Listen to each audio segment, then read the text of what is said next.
उन लोगों की जिनके घर की दक्षिण पश्चिम दिशा में पूजा घर है।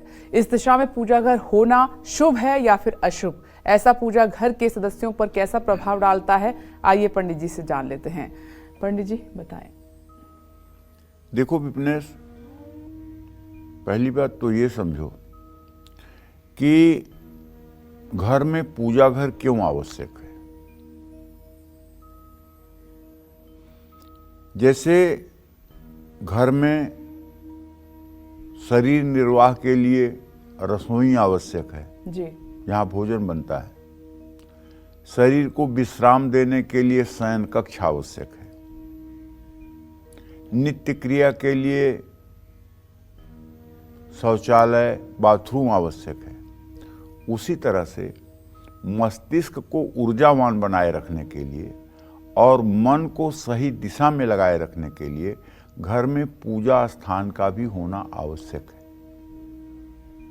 घर में पूजा स्थान का होना आवश्यक है जी। घर में जो पूजा स्थान होता है, वहाँ जब हम बैठकर पूजा पाठ करते हैं, उससे केवल दो चीजें होती हैं। एक तो हमारे मन को शांति मिलती है जी। और दूसरे हमारे अंदर का भय समाप्त होता है। ईश्वरीय सत्ता, ईश्वरीय ताकत का विश्वास हमारे मन में बढ़ता है।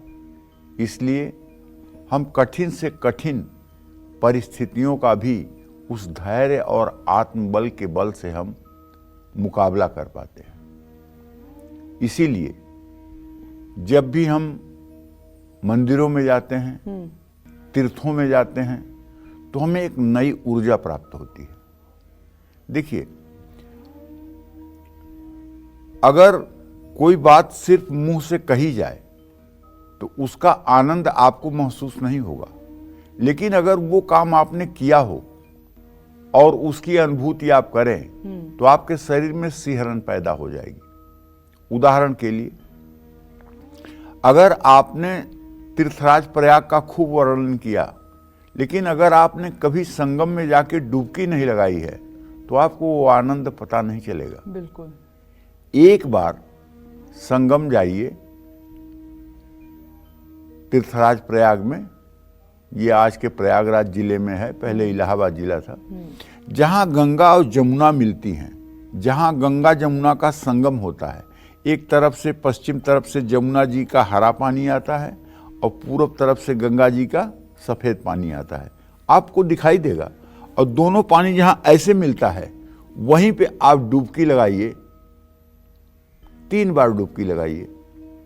विश्वास करो, मैं जो अपना अनुभव बता रहा हूं, ऐसा लगता है जैसे जीवन का कोई पहाड़ सर पे रखा हुआ था, बोझ रखा हुआ था, उसको किसी ने उतार दिया। सारी शरीर हल्की हो जाती है, मन प्रसन्न हो जाता है, मन मयूर नाचने लगता है। इतना सुखद अनुभूति होती है और किसी पानी में नहाने से ये अनुभूति नहीं होती है जो अनुभूति उस तीर्थराज प्रयाग में होती है जी। उसी तरह से हमारे घर का जो पूजा स्थान होता है, वो हमारे मन मस्तिष्क को बल और ऊर्जा देने वाला होता है। लेकिन कभी कभी क्या होता है कि हम समय और परिस्थिति के अनुसार अपना पूजा स्थान सही जगह पे चयन नहीं कर पाते हैं, या कभी कभी अज्ञानवश हम पूजा स्थान को सही नहीं कर पाते हैं। तो आज हम अपने दर्शकों से इस बात पर चर्चा करना चाहते हैं कि घर में पूजा स्थान तो सबके है, केवल उन्हीं लोगों के घर में पूजा स्थान नहीं है जिन्होंने सनातन द्रोहियों का कहना मान लिया है।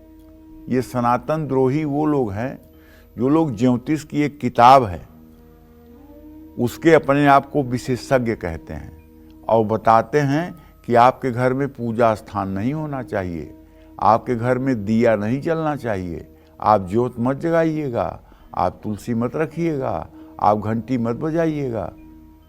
नास्तिक जो बोलते हैं, नास्तिक नहीं हैं वो सनातन धर्म के द्रोही हैं। वो अपने को कहते ज्योतिषी हैं, लेकिन उनकी किताब जो है वो सनातन धर्म की द्रोही है। अब मेरी बात सुन करके दर्शक समझ रहे होंगे कि किसने आपको मना किया है दिया जलाने के लिए, किसने आपको मना किया है घर से मंदिर हटाने के लिए, किसने आपको मना किया है घर से पूजा पाठ बंद करने के लिए। मुझे ऐसा लगता है पंडित जी, जिसने संसार की संरचना की है, जिसने हमें जीवन दान दिया है, वो घर में प्रथम पूजनीय है। हाँ। यानी वो है ईश्वर। बिल्कुल अगर आप उनका आह्वान डेली नहीं करते हैं तो फिर कोई मतलब नहीं है जिंदगी का। बिल्कुल एकदम। देखो आप सही कह रही हो, हमें प्रतिक्षण प्रतिपल उस ईश्वर को याद करना चाहिए जिस ईश्वर के हम उपकरण हैं। जी। हम उपकरण के अलावा कुछ नहीं है। कठपुतली जो है मंच पर जब नाचती है तो दर्शकों को लगता है कठपुतली नाच रही है, लेकिन कठपुतली नहीं नाचती है। कठपुतली के पर्दे के पीछे एक आदमी की अंगुली नाच रही होती है। जी, बिल्कुल। वो अंगुली से धागे को जैसे चला रहा होता है वैसे कठपुतली नाच रही होती है। ज्यों ही उसकी उंगली बंद होगी चलना, त्यों ही कठपुतली खड़ी हो जाएगी। उसी तरह से हम जितने जीव हैं सब भगवान की कठपुतली हैं। बिल्कुल। भगवान जैसे हमें नचा रहा है वैसे हम नाच रहे हैं। इसमें व्यर्थ का हमें देहाभिमान हुआ है, व्यर्थ का हमें देहाभिमान हुआ है कि ये मैं कर रहा हूं, ये मेरे द्वारा हो रहा है, या इस उपलब्धि का श्रेय मुझे जाता है, जबकि सारा श्रेय प्रभु को जाता है। बिल्कुल। किसी को नहीं जाता है। तो कहने का मतलब ये है, देखिए पूजा घर तो सभी घरों में होगा, लेकिन कुछ लोग कभी कभी मजबूरी में कह लीजिए, या जगह के अभाव में, या न जानकारी में अपने घर में पूजा घर दक्षिण पश्चिम दिशा में कर लेते हैं। ये दक्षिण पश्चिम माने साउथ वेस्ट में जो पूजा घर होता है ये शुभ नहीं माना जाता है। दक्षिण पश्चिम दिशा की ऊर्जा जो है देवी देवताओं के लिए सकारात्मक नहीं होती है। इस दिशा में अगर पूजा घर हो तो वहाँ रहने वालों को पेट संबंधी रोग हमेशा परेशान करते हैं। दक्षिण पश्चिम दिशा का पूजा घर व्यक्ति को बहुत लालची और लोभी बना देता है, जिससे व्यक्ति अलोकप्रिय हो जाता है। ऐसे लोग किसी भी सफलता या सुख से संतुष्ट नहीं होते हैं। आर्थिक संकट की संभावना ज़्यादा रहती है। कारोबार में भयंकर नुकसान और घाटा होता है। पैसा कहीं डूब जाने की संभावना रहती है।